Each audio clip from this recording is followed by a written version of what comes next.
आज हम बात करने वाले हैं मानवाधिकार संरक्षण 1993 की, जिसमें कि 8 अध्याय और 43 धाराएं हैं। राष्ट्रीय मानवाधिकार आयोग भी गठित किया जाता है।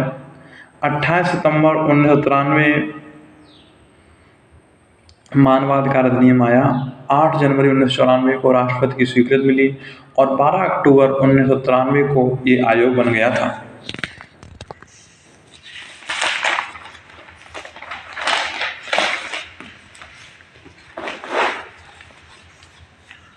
सभी पुरुषों को समान बनाया गया है, ये कहा है। एलेनोर रूजवेल्ट का कथन है।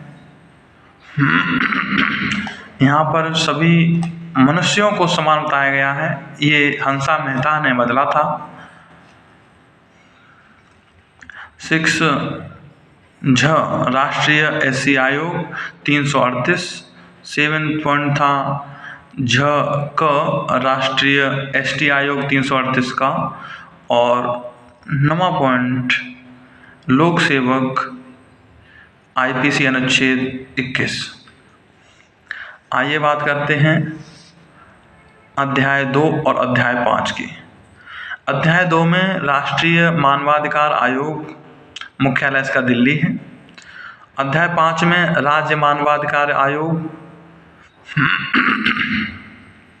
इसमें राष्ट्रीय मानवाधिकार आयोग जो है धारा 3 के अंतर्गत गठित हुआ है और राज्य मानवाधिकार आयोग धारा 21 के अंतर्गत गठन किया गया है। राष्ट्रीय मानवाधिकार आयोग में अध्यक्ष मुख्य न्यायाधीश सुप्रीम कोर्ट का या फिर कोई जज रहा है। जज अर्थात न्यायाधीश रहा है। सुप्रीम कोर्ट का मुख्य न्यायाधीश हो या कोई जज रहा हो। और राज्य मानवाधिकार आयोग में मुख्य न्यायाधीश हाई कोर्ट का या कोई हाई कोर्ट का न्यायाधीश रहा हो। दूसरा पॉइंट है, सदस्य जो होगा इसका सुप्रीम कोर्ट का जज है या रहा है। राज्य मानवाधिकार आयोग में हाई कोर्ट या जिला जज रहा हो, 7 वर्ष का अनुभव हो। अगला पॉइंट है, सदस्य के लिए हाई कोर्ट में सीजे अर्थात मुख्य जज है या रहा है। राज्य मानवाधिकार आयोग में एक सदस्य मानवाधिकार का ज्ञान रखता हो। अगला पॉइंट है, 3 सदस्य कम से कम एक महिला हो, मानवाधिकारों का ज्ञान हो,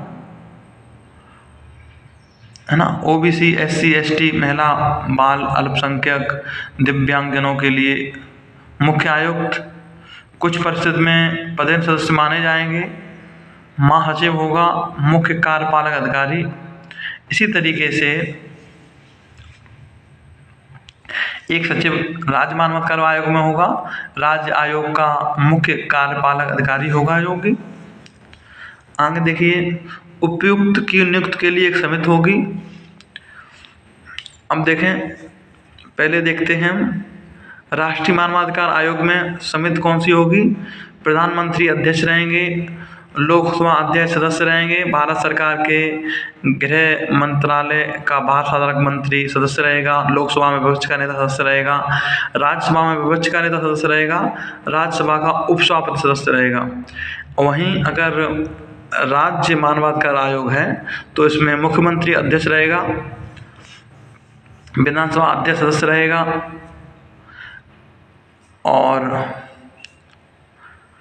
विभाग का भार साधक मंत्री सदस्य रहेगा, विधानसभा में विपक्ष का नेता सदस्य रहेगा, विधान परिषद में विपक्ष का नेता सदस्य रहेगा, विधान परिषद होने पर परिषद का सभापति सदस्य रहेगा।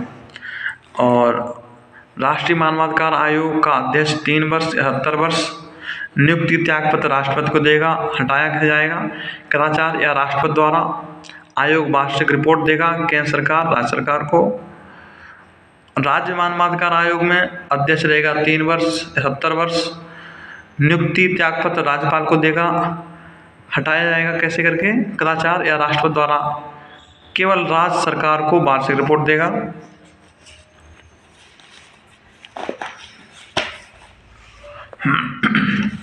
सेशन न्यायालय या मानवाधिकार न्यायालय बन सकता है। राज्य सरकार द्वारा लोक अभियोजक नियुक्ति 7 वर्ष तक विधि व्यवसाय किया हो।